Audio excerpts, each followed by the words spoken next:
I get frustrated with this culture because this culture believes that pain is the greatest motivator, right? Like, we literally use pain to motivate us to do things and to motivate other people to do things. We fear punishment, right? Like, we fear homelessness, we fear rejection. Like, if things don't work out, it literally is like a matter of life and death in the US, right? Like, if things don't work out how they're supposed to work out, we could be unhoused, we could be unfriended, we can be like, and I'm getting frustrated because this whole talk about like capitalism and all these other things. Let me turn down the air, it's a little hot today, it's in the 90s. But this conversation around like capitalism being like a motivator, like, oh well, this, because people are afraid of losing their houses, it'll get them more creative to come up with more ideas to make money. And I think that's the problem, right? Like, I don't want to be motivated by money. I don't think that people being afraid of being unhoused should be the motivator, right? Like, why can't the motivation be joy or connection or creativity for creativity's sake, or benefiting somebody, saving the world, saving a life? Like, why can't that be the motivation? Why is the motivation always punishment and pain?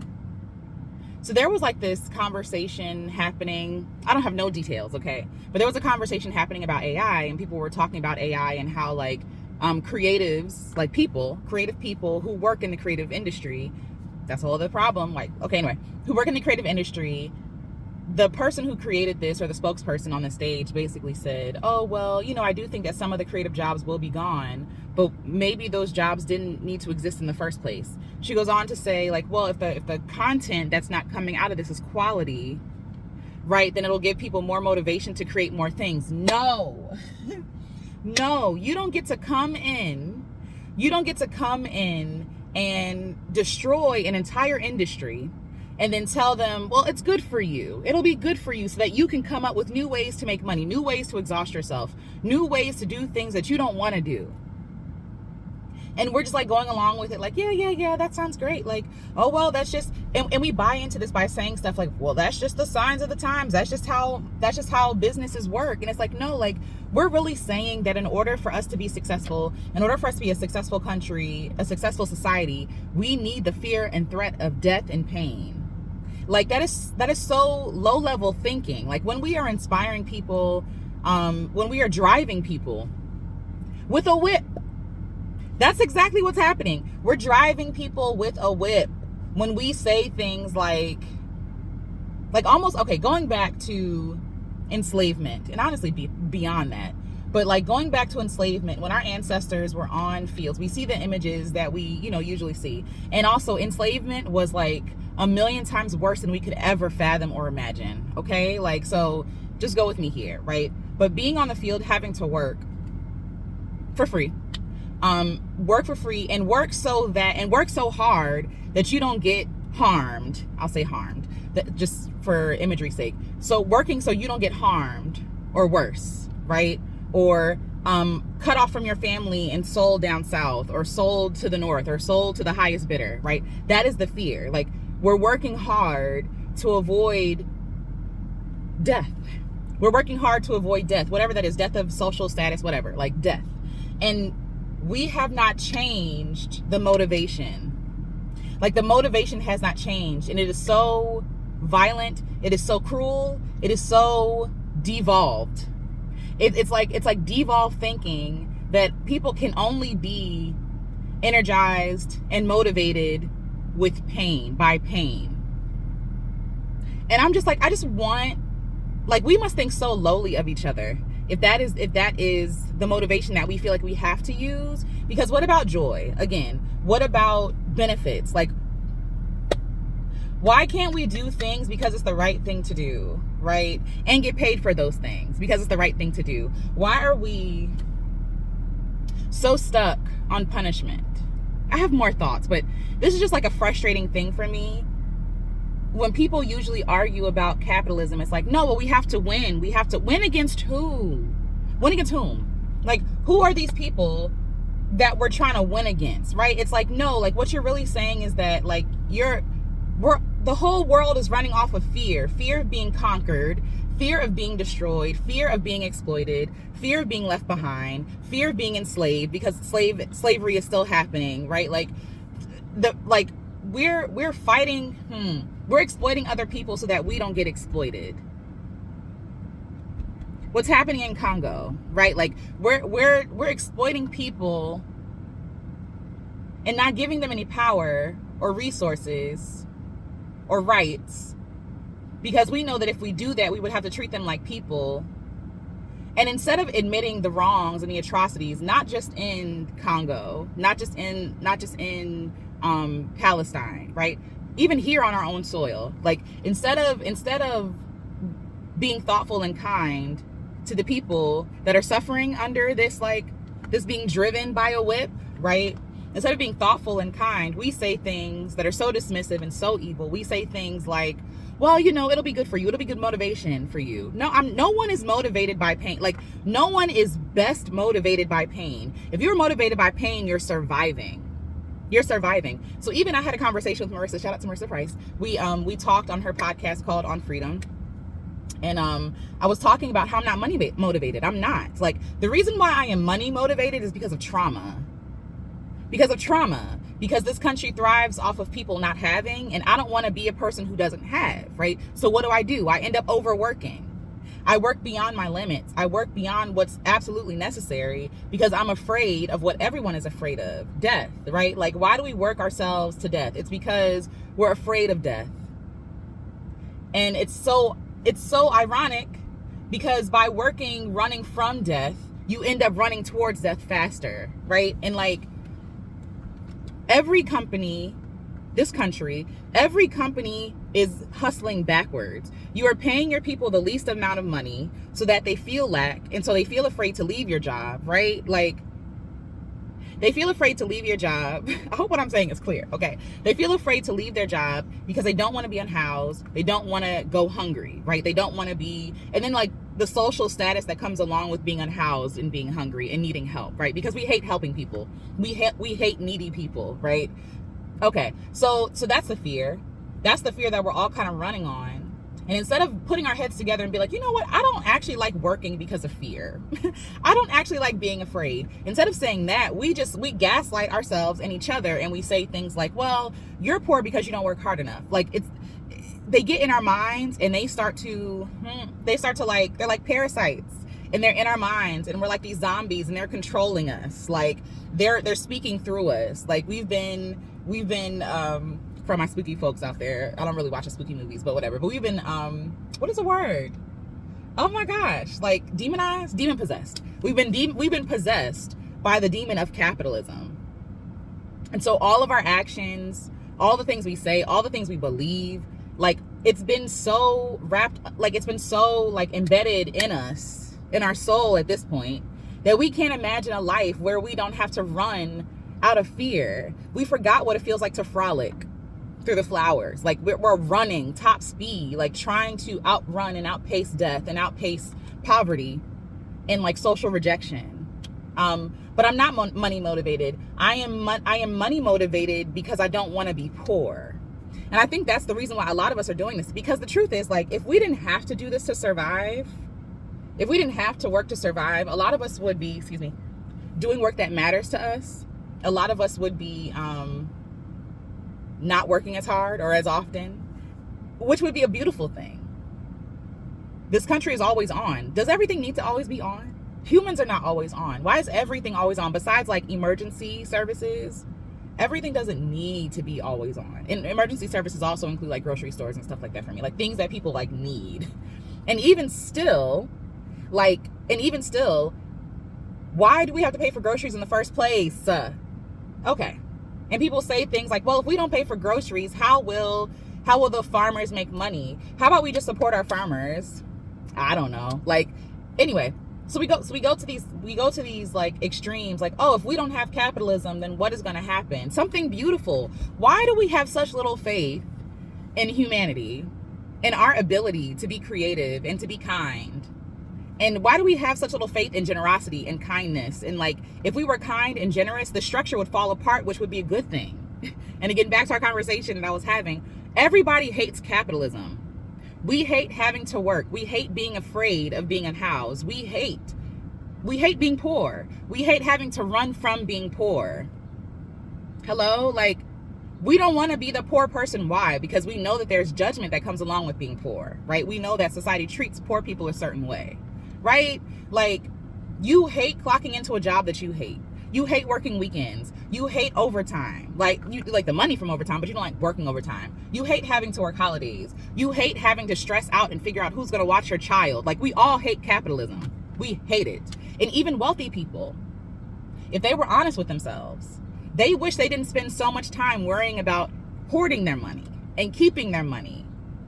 They wish they could spend more time thinking about playing with their kids. If they, if they're good people, like playing with their kids, or, relaxing, not exploiting people.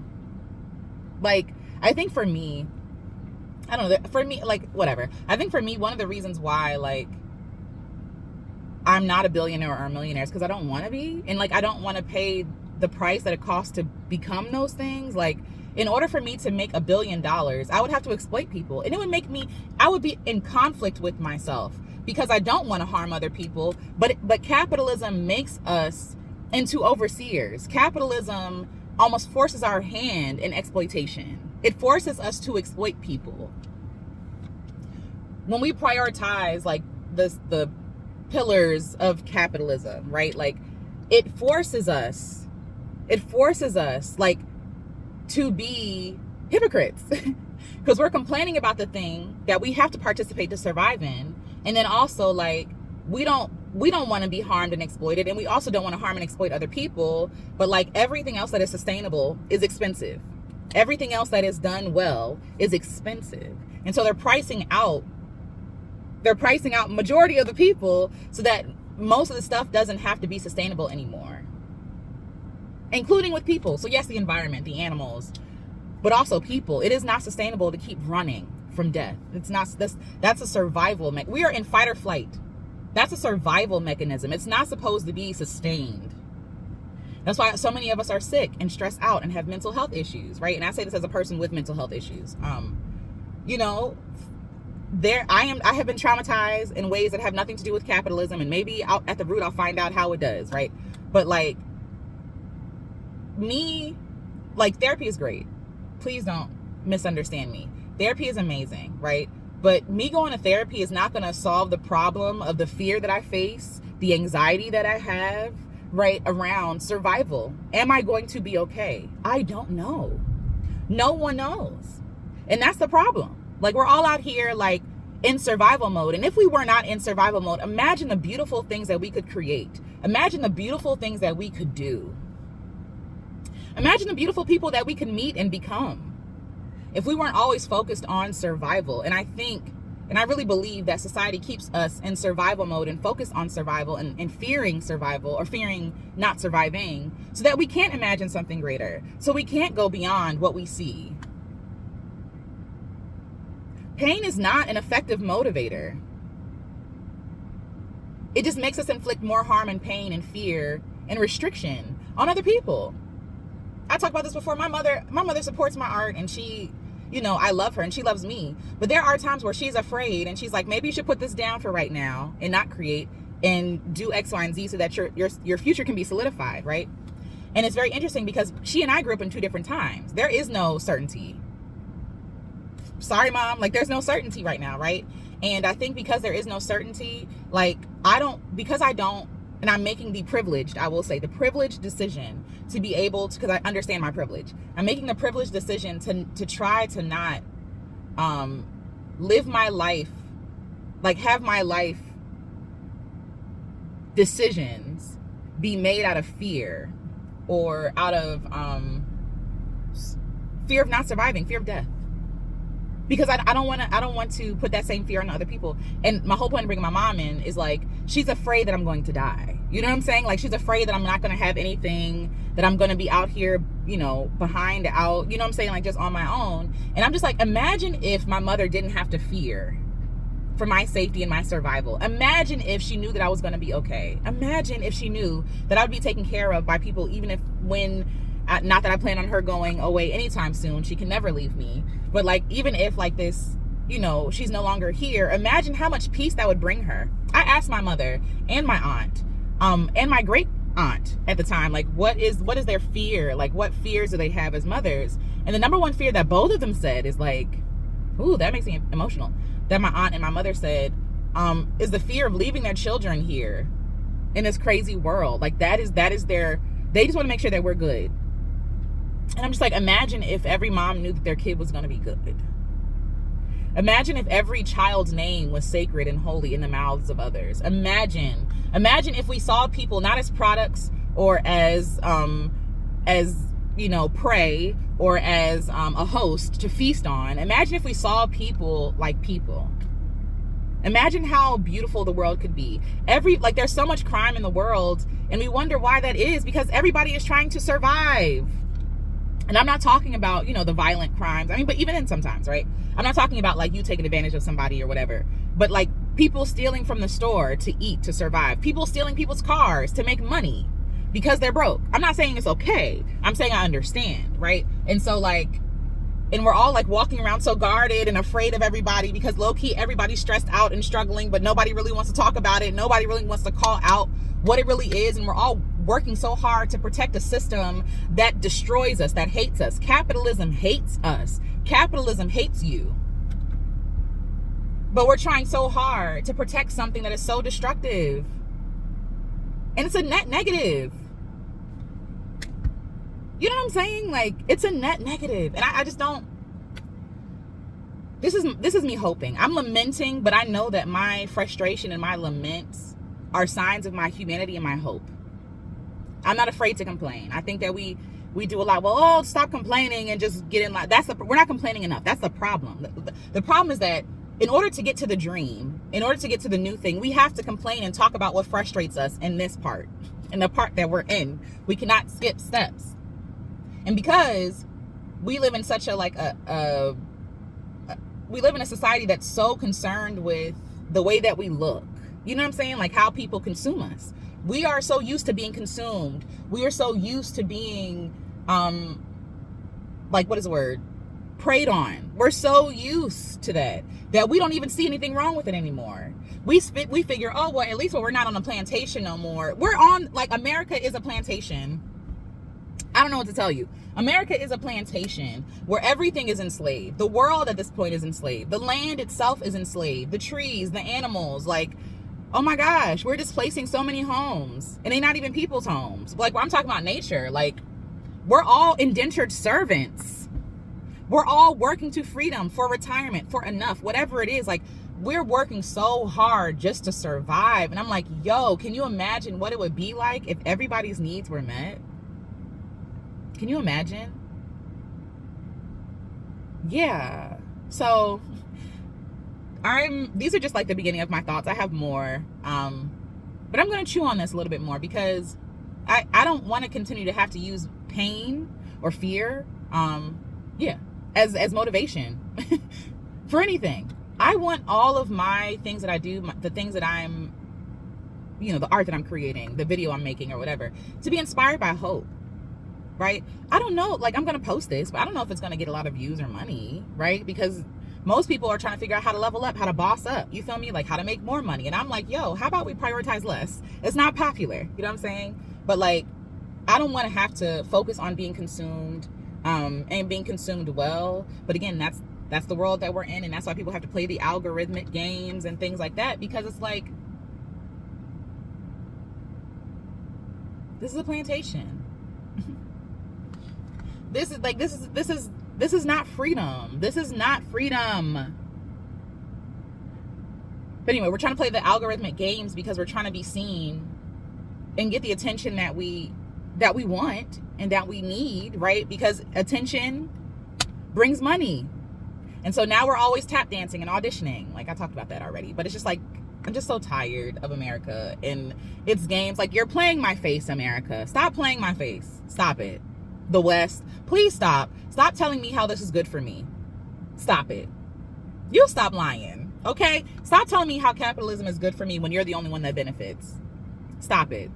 Stop telling me that the only way to experience joy and freedom is by being an overseer like you. Stop it. Because if I have to do that, then that's not freedom. I'm not free. I am enslaving other people for my freedom, which means that my freedom is always in question and always up for grabs because somebody else can just come along and dominate me. We'll never be free this way. Capitalism will never make us free. And of course, because we live in a capitalistic society, yes, having more funds gives us more options. You know what I'm saying? Like, so I understand that. And I understand that because we live here now, we have to play that game, even though we don't want to play it, okay? This ghetto game of survival. Like, it's literally the survival. It's really like just survival. Like, that's the game. The game of survival in America. And we're all exhausted from it, and it never ends. It never ends. Like, you could pay off your house, and the government decides, oh, you missed paying your taxes. Sorry, this house is mine now. Or they can just eminent domain that joint and be like, oh, this is my land now. Like, no one is ever really secure. Like, no one is ever secure here. That's why everybody is so anxious. Everybody is so on edge. Everybody is so flighty. If everybody's needs were met, we'd go slower. We could really consider, like, do I need to do this? We don't have to exploit people, right? I'm gonna link to the other video, Slow is Love, because it really is. But yeah, America's a plantation, and we are indentured servants. And I just wish that we could be free, and I wish that we could be given a chance to see what the world would really look like if all people were free, and how beautiful. Like, because I have hope for the future. I have hope, and I believe that capitalism is like, how we're doing things now is the worst way to do anything. The worst way to do anything. Right? Using a whip and cracking it at people to get them to work for you. That's the worst way to do anything. Going back to companies, right? When I said companies are hustling backwards, we say, I'm going to pay you the least so that you stay with me. I'm going to give you the least amount of benefits. You can only take like a certain amount of days off, and you have to earn those days because what? You have to earn those days. What else? I'm going to work you. I'm going to work you hard. I'm going to take you for all the labor you can because whatever. So we're selling hours of our life for $15 an hour, maybe, depending on where you live. You're selling hours of your life that you can never get back. Energy you could never get back of your life for $15 an hour. We should all be appalled. We should be disgusted. We are for hire. We are for we are for hire. And I can't even, it's even worse for the day laborers, right? With no protection. Some people don't even know their name. People are being abused. Like, it's a whole other thing. But like, we are giving our time away for $15 an hour and put in the worst working conditions, given the least, right? And the companies don't understand that if you actually took care of your employees, if you treated them like people, if you gave them options, if you gave them a livable wage, I'm not talking about minimum wage, I'm talking about livable, where you can do things and some, right? And you can solidify a future, or, we don't know, but we do the best that you can, right? If you did that, people would feel loyal to your company because they'd feel seen and feel like people. I have a friend who at her job, they have unlimited days off. Unlimited. And you would probably think, oh, well, if you have unlimited days off, then like people are just going to take advantage of that. Again, why you're hiring people that you don't trust is a problem in itself. If you think, it just shows us how lowly they think of us. They really think that we're criminals. They really think that we have no integrity. They really think that we're backwards because that's how they are. They are projecting, right? So they're telling us, if I give my employees unlimited days off, then they're going to take advantage of me. Why? Because you're taking advantage of them? Is it because they work in an environment where if they were given the opportunity to be free for a few days, they would, because you're an awful boss and you create an awful working environment? Hello? But anyway, and they don't take advantage of the system. They take the days that they need. When somebody passes away in a person's family, they can take 2 weeks off because that's normal. You honestly need more time to grieve than that. But honoring people's like that. I have a friend, her father passed away and she took a sabbatical. And her company paid for it because she's a human being. She's paid very well. Doing work that matters, right? And I'm just like, what an amazing, that to me, when I first heard that, I was like, that's impossible. There's no way in the world, right? That exists. I had no idea that stuff exists, but it does. And they don't want to talk about it. They don't want to show you that those things exist, because then you start demanding things that are rightly yours. Then you'd be asking for too much. You see what I'm saying? So lack is how they get us. Lack is how they get us to do the things that they want us to do. Fear of death is how they get us to do. Fear of violence, fear of being unhoused, and being unhoused is violence. Okay, being like poverty is violent. Okay, and so like they know that, and they know that people are desperate, and they want to make us desperate so that they get away with the bare minimum. It's not even the bare minimum. It don't even be meeting the mark of life. You know what I'm saying? Yeah. So if we could go to, and maybe this is for other business owners out there, like, because of course, obviously, I am just Alicia, right? But I'm just doing my job. I'm just sharing what came to me, and hopefully this will inspire you in your own way. But like, if you're a business owner, really, really ask yourself, am I treating my employees like they're humans? If you work somewhere, am I being treated like a human being? Right? And if you're an employer, right, and you have to be honest with yourself, and if you say no, change some things. Why not give your people unlimited days off? Why not? Is everything as urgent as you think it is? If your people were well taken care of, they probably get sick less because they'd be less stressed. Hello? What? Like, they'd probably be more loyal to your company when they show up to work because they are well rested. They have the energy they need to get the jobs done, when they're not overwhelmed. Like, when you create a loving environment for people to work in, they do good work. When you're stressing people out, you will not get good work. That's how I felt in school. That's why I hated school. Why are you stressing me out? I'm trying to learn. Learning is not best done when you're stressed out. You're not going to retain anything. When you're running from death, when you're running from that F or that fail or whatever, the fail pass, like when you're running from, it is not the best environment to learn because you are stressed. And in college, you're broke. Everything is so expensive. And again, I really do believe that a lot of these systems are set up this way because they want people to fail. Everybody can't be successful. That's how they think, because they're so limited in their thinking. Everyone can be successful. Everybody can't win because that lessens my chance of winning more things. But again, we got to go back to like, what is enough? What is enough? Do you need growth this year as a business? Do you need, like, because if you're prioritizing growth above the people who actually make your business run and function well, you're going to lose your employees. If you're prioritizing growth over their well-being, you're going to lose them. Do you really need growth, or are you okay where you are? Why are we always talking about how to make more money? And I'm not talking about people who could look to make more money. I'm not talking about y'all. Y'all know who I'm talking about. I'm talking about the people who already have enough. The people who already have enough are always looking to have more. And that's the reason why there is lack, because you have enough and you leave nothing else for anybody else. Shout out to my best friend, Marcus, him saying there's enough for everybody, just not enough for greed. There's enough for everyone to do well, just not enough for greed. There are more empty houses than there are unhoused people in this country. I'm going to check that. But there are so many, and especially in the DMV area, everything's so expensive. Nobody can afford to live here.